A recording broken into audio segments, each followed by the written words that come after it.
Just as no individual can be free all by themselves, so no nation can be free all by itself. And the United States has been the nation that has lit the light of democracy around the world.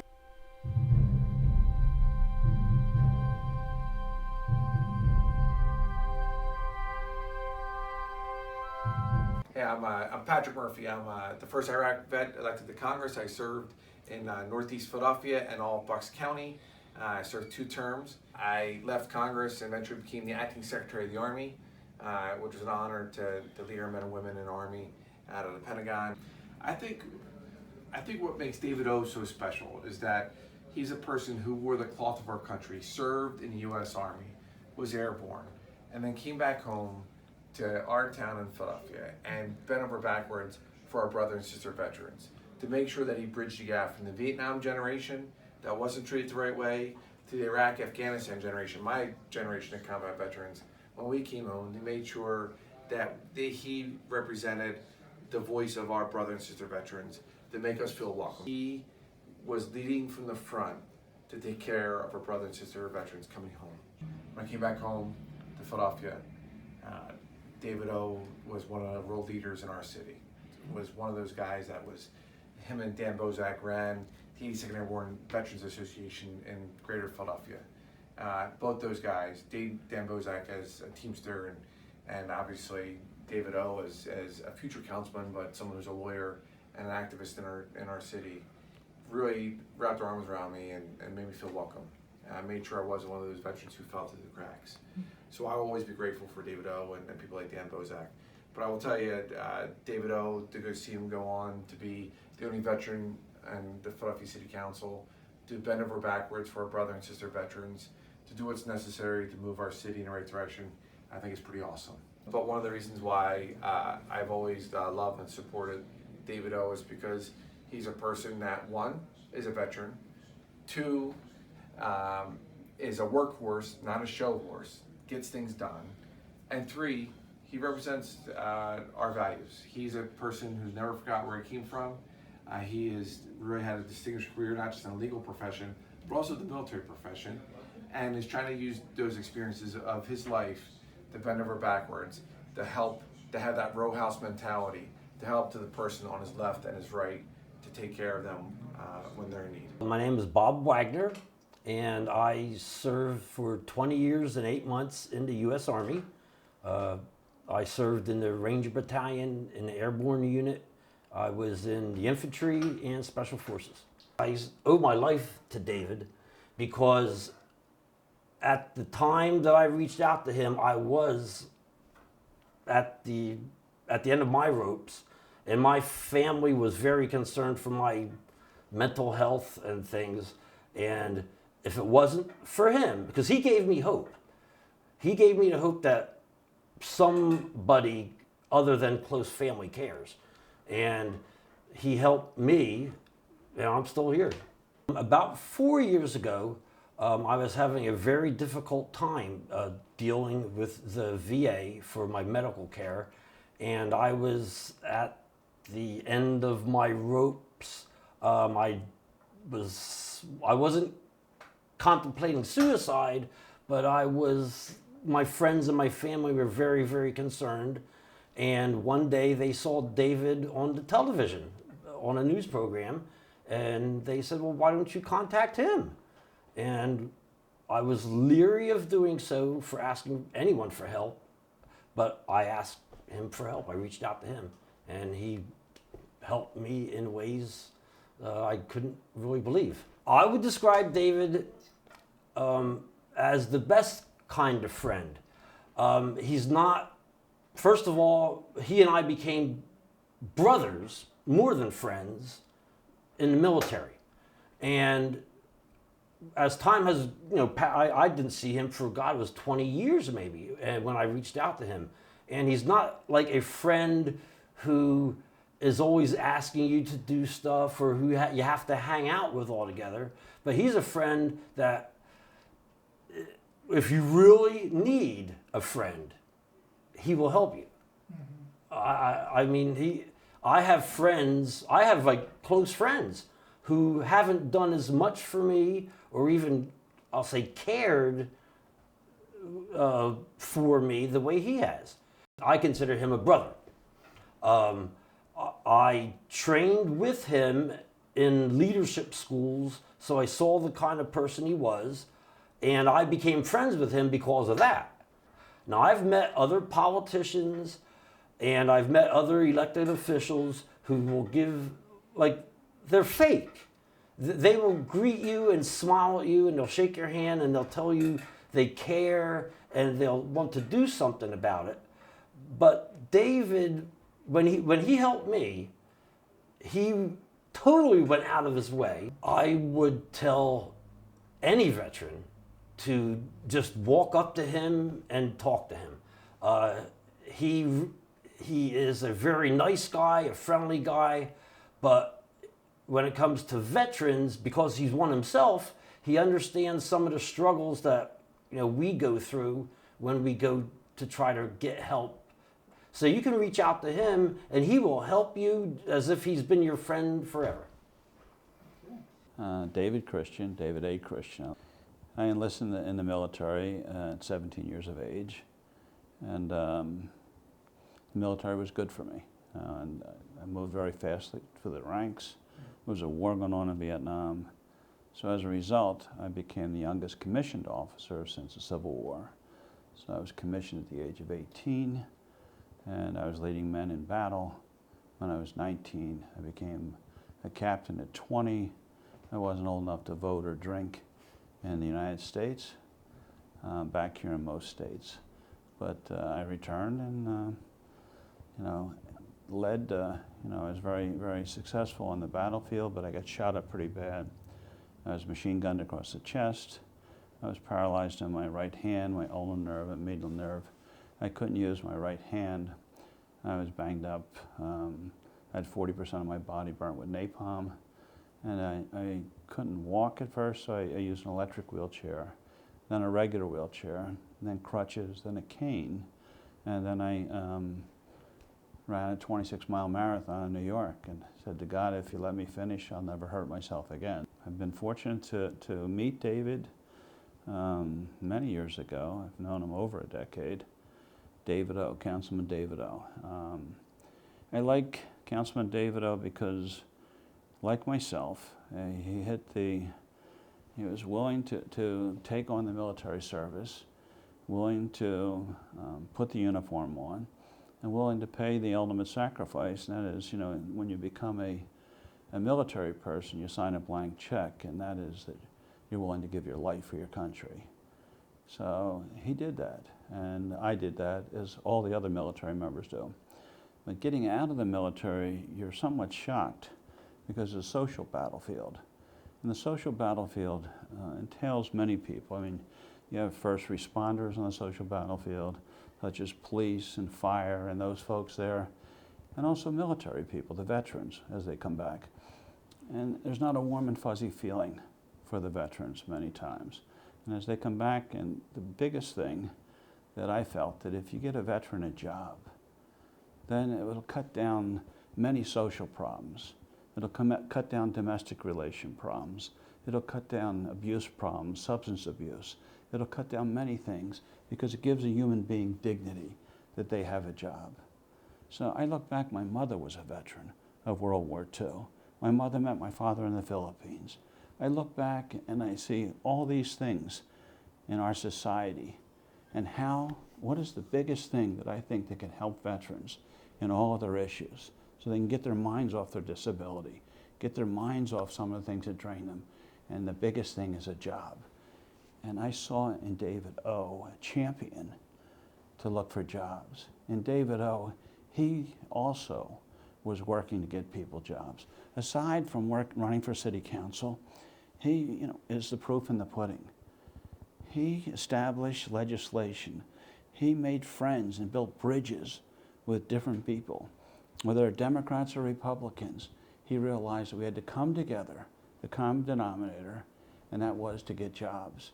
And he followed through on many programs, which were job-related. I was very, very forceful. I felt I was blessed by God. I was very fortunate also that I got to go to school. I got to do things. I got to marry. I got to come back here and help in society. And I could fight for veterans. And why did God give me so much? You know, yes, I had a lot of pain. Yes, I had a lot of suffering. But I had so much. And I could share that with people. But you need to have soldiers with you. And David O was a soldier. And we had many things in common. He's a paratrooper. You know the guts it takes to stand up and hook up. You shuffle to the door and you look out that plane. And that guy slaps you on the butt and you say, go. And you got to jump out of that plane. Your stomach is, you know, sometimes on top of your head. It's a scary situation. David O had the courage to do that. He's a brother to me as a paratrooper. I bled on the battlefields, but my biggest pain did not come from a foreign battlefield, it came from the social battlefield back here. The enemy was easier to detect on the foreign battlefields than on the social battlefields back here. In trying to find a job, and having people discriminate against you, and not telling people that you're in the military, and not telling people that you're a veteran, and people finding a way to get around veterans' preference, and people trying to find a way to get around many things. The Veterans Administration itself, David O challenged the Veterans Administration. There's more non-veterans that work in the Veterans Administration than there are veterans. So why isn't there any, you know, empathy towards the veterans? Why is the professionalism sometimes lacking? Well, if you have people there that are looking down on the veterans, they work there. Logic, simple logic will tell you why the veterans are being treated or mistreated at times. Not all times, not all places, but they do. There are many, many stories about the treatment of veterans, and David stood forth, and he helped people, go down and fight for the disabilities at the VA hospital at 39th and Woodland. He helped people, and he helped different organizations work with veterans, get veterans jobs, get veterans off the streets, the homeless situation. Veterans don't know the legislation oftentimes. There should be no veteran on the street. There's a pension for veterans if they're destitute. Veterans don't know that.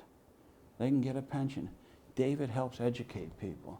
David O is a man of courage. David O is a man, he's a pioneer. He's the only veteran on city council. He's the only Asian. I think he's the first Asian to come on city council. I have great love and respect for a man who stands out, and he stands up, and he's proud of what he's doing, where he's come from. He's not ashamed that he's an Asian. He embraces the Korean community. He embraces the Vietnamese community. He embraces the Cambodian community. He embraces the Filipino community. He embraces the Japanese. He embraces those that had hardship when they came to this country here. David O is a man of the people. And guess what? He embraces the black people and the white people also. He embraces everyone. David O is colorblind, and he's first and foremost out to get a person a job, out to get a person their dignity back. And fortunately for the firefighters, he's fought for them. Fortunately for the police, he's fought for them. And I have to say, great fortune for the veterans that he has fought for us. And I'm glad to stand hand in hand with him. I've worked in Washington, D.C. I've worked under 4 different United States presidents. I've worked for the United States Senate in Washington, D.C. I've written legislation pertaining to Agent Orange, pertaining to post-traumatic stress. I've written that. I feel good that I've helped people, but I can only do it. I helped build the Vietnam Veterans Memorial in Washington, D.C. I helped do things, but you can only accomplish little things or big things with the people around you. And David O is not embarrassed to surround himself with people that may be more qualified in a lot of ways. We're not all knowledgeable about building different things, monuments, and every avenue to get a job. He will bring people in that will help him. And if someone needs help, go to David O, Councilman David O in Philadelphia, Pennsylvania. I'm sure proud of him. I consider him a brother in arms, and I consider him a brother on the social battlefield back here in America. My name is Michael Papier, and currently I'm medically retired from the Army. I was enlisted for about 10 years, and then I went to OCS, got commissioned, and I think about the time I got back from IOBC, the Infantry Officer Basic Course, is when I met David. And I was impressed because right away I got the feeling, one, he's a smart, articulate individual. And I got the feeling, sometimes you meet somebody, you just get the feeling that they're good. Good folks. There's a good energy about him. Then I got to know him more and talk to him more, and I felt his personal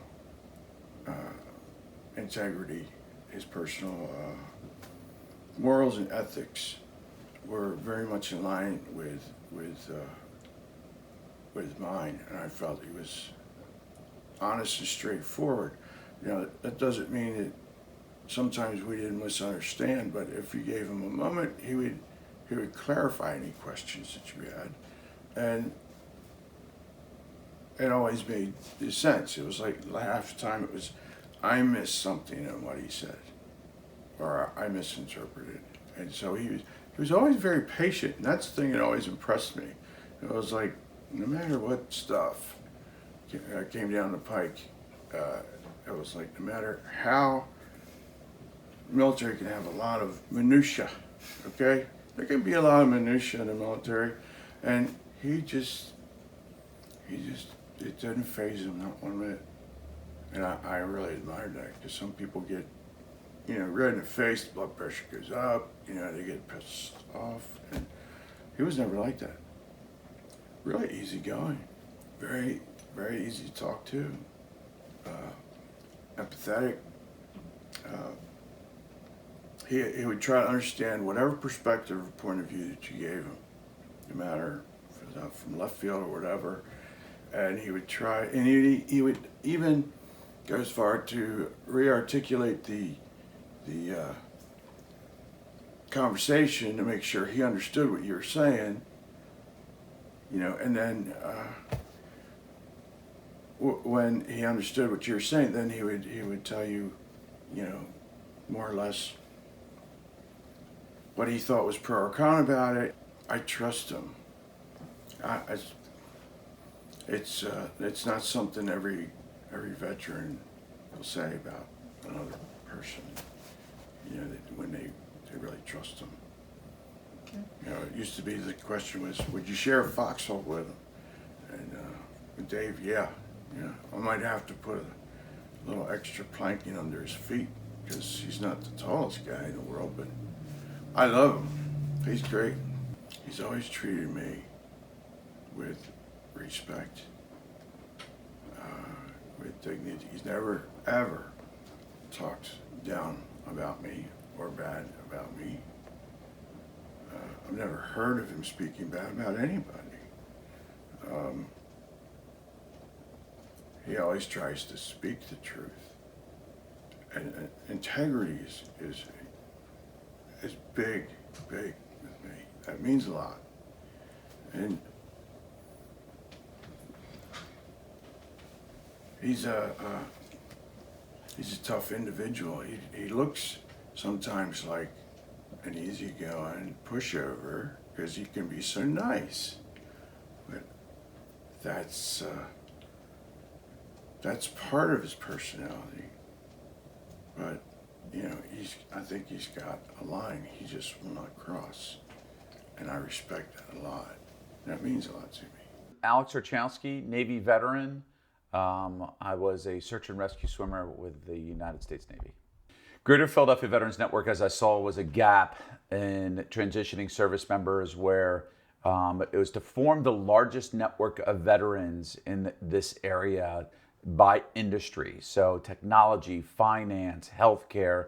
What I saw missing was if people wanted to network outside the military in their own local area, they really wanted to see where the other veterans were so they could learn from them and find out what those industries are and maybe get help for introductions into those companies. But most importantly, it is to help veterans with the right skill sets to approach the job market appropriately. They are very humble. They don't want to talk about themselves. They really talk about the past and not the future. So the tagline that we have in our organization is "Our tools, your mission." Now, that was the foundation of our organization, but the result of it is over years is we are helping veterans grow their economic gains, become better leaders, and then help them grow their businesses with our Veteran Shark Tank. So Philadelphia is becoming one of the best destinations for vets. Veterans themselves are very skilled in many, many different things. The problem, one of the major problems is the structure of getting out of the military and creating your own orders.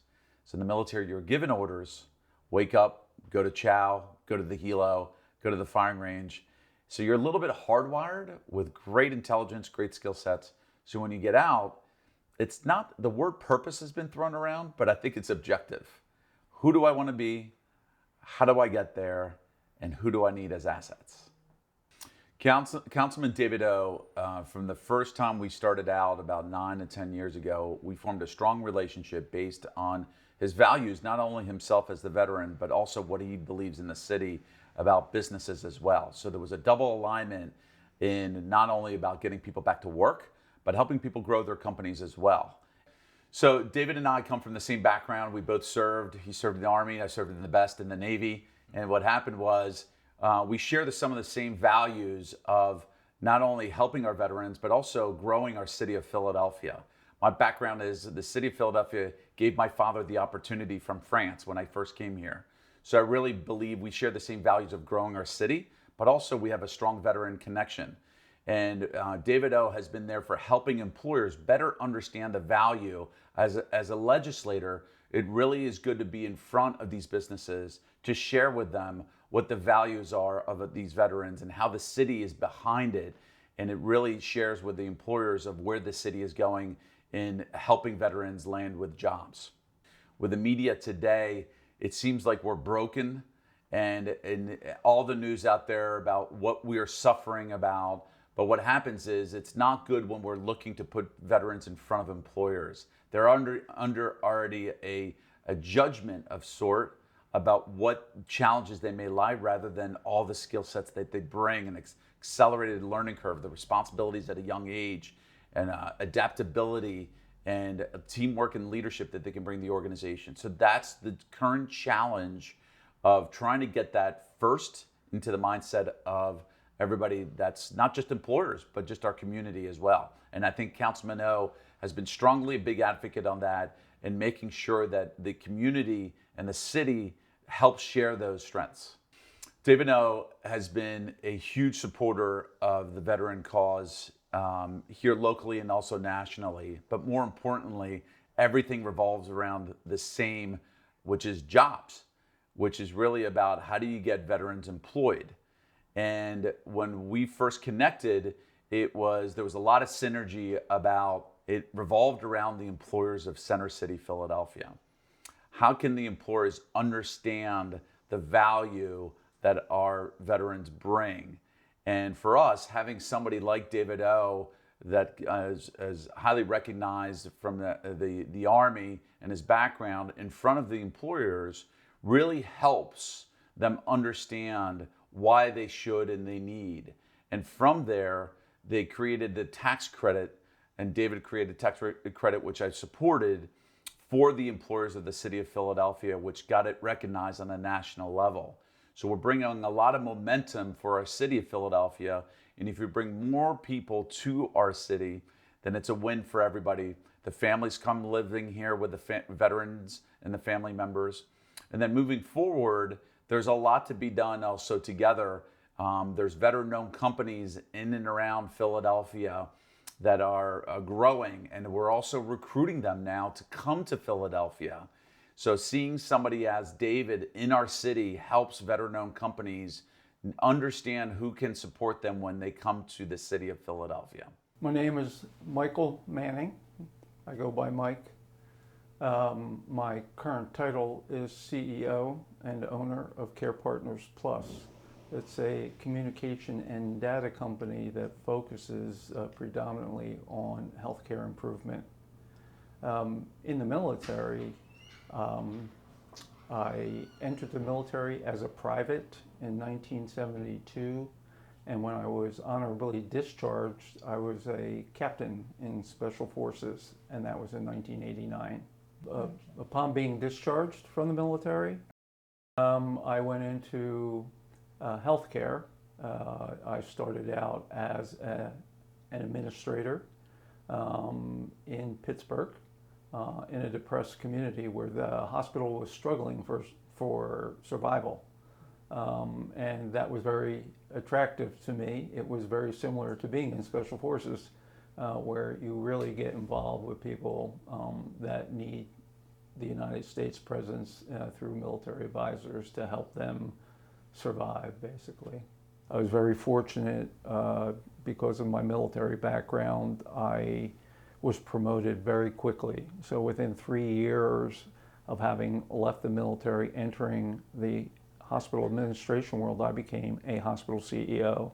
XML was introduced by Microsoft in 2003, which enabled entities to talk between one another, which is what is the impetus of our business. Our business specializes in allowing patients and providers to talk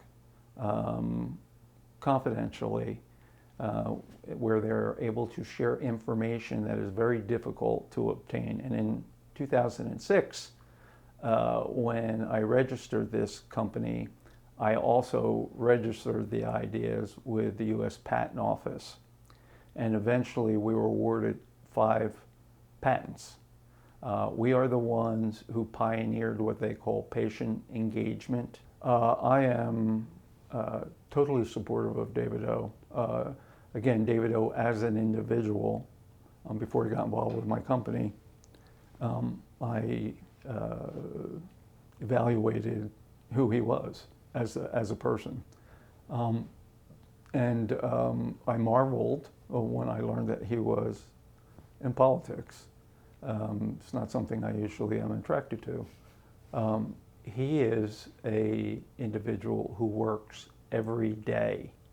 I mean, he is not doing anything unproductive. Every time I've called his office or have showed up independently, he was working, and that always impressed me.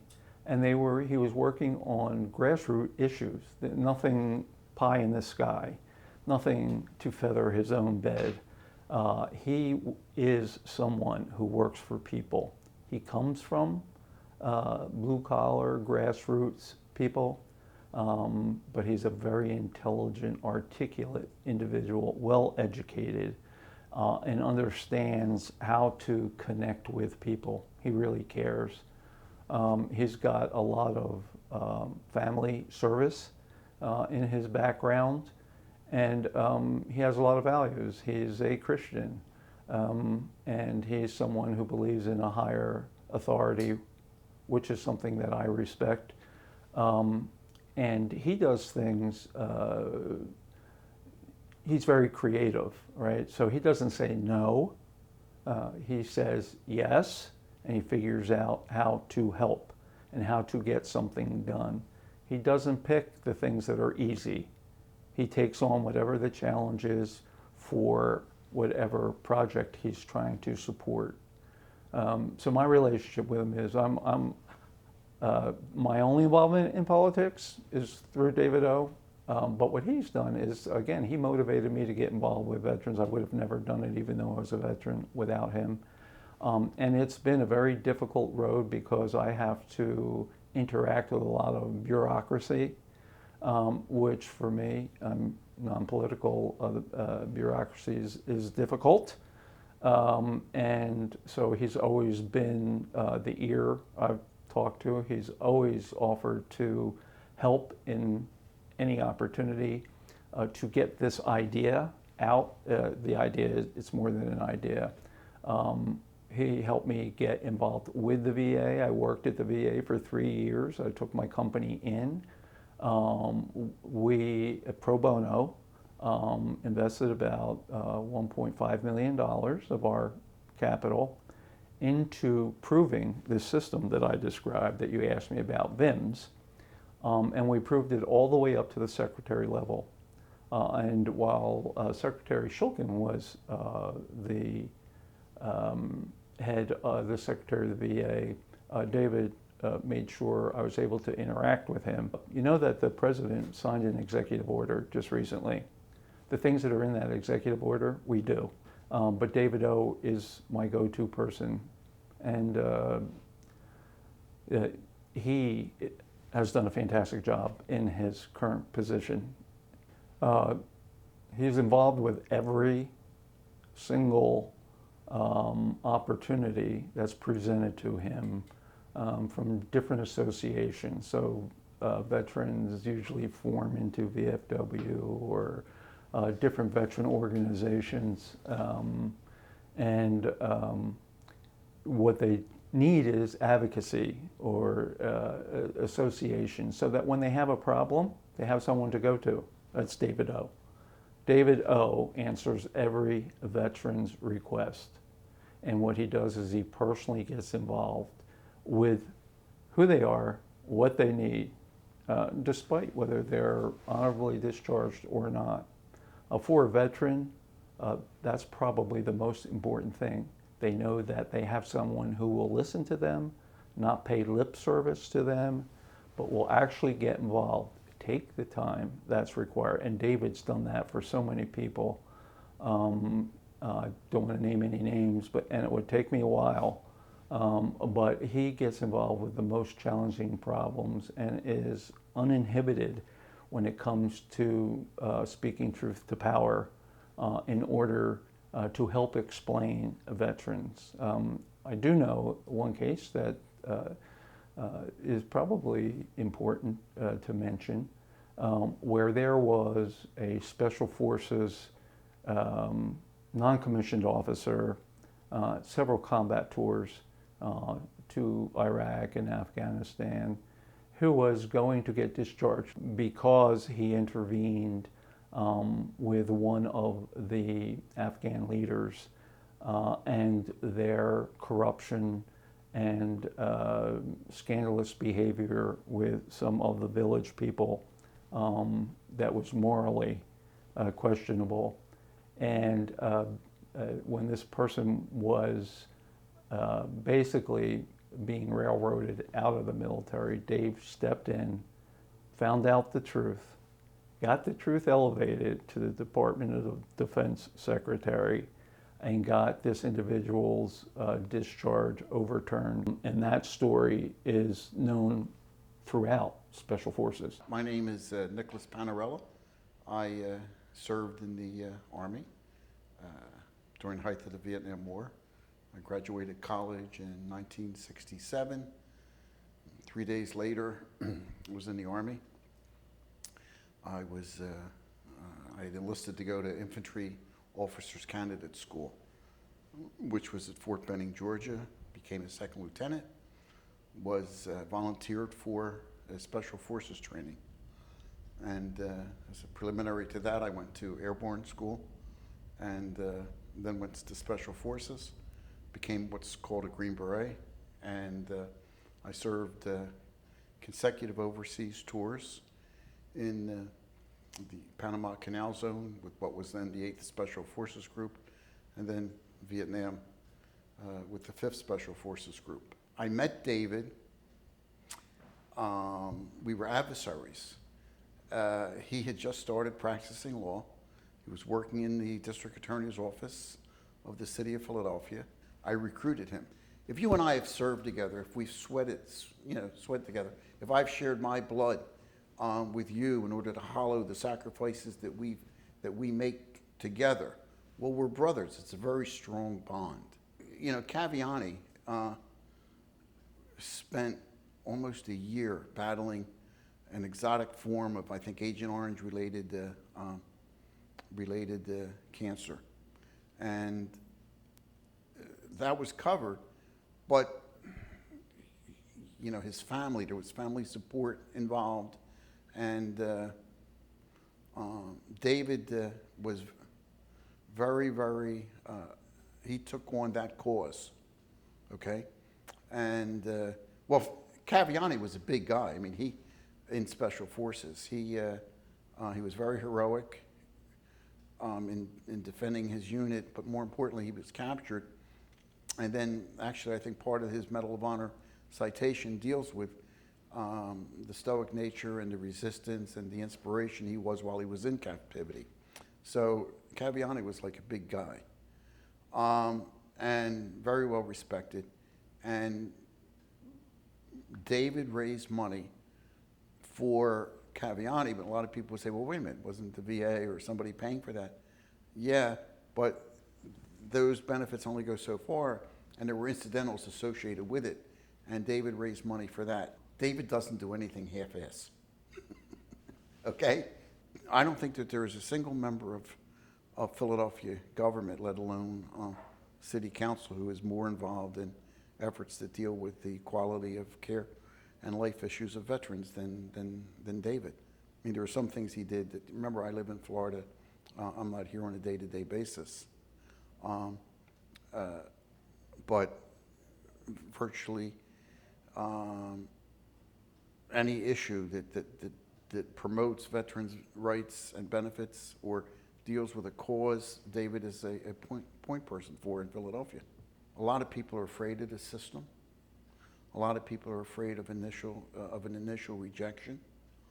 A lot of people would not be aware of what benefits may or may not exist, okay? And anything is a process. David is unique, certainly in city council, in that, A, he knows he is a veteran, and he's an attorney, right? And therefore he knows how to navigate issues both as a veteran and as an attorney. So I know it's like everything he would do is pro bono, right? So I think that he's a tremendous asset to council in general, because there's a certain sensitivity that he would bring to these issues that council endorses. Like, for example, the issue that dealt with the rules of engagement. We brought that forward to city council. But if you're a veteran and you're in need, I don't think would be a more understanding voice than his.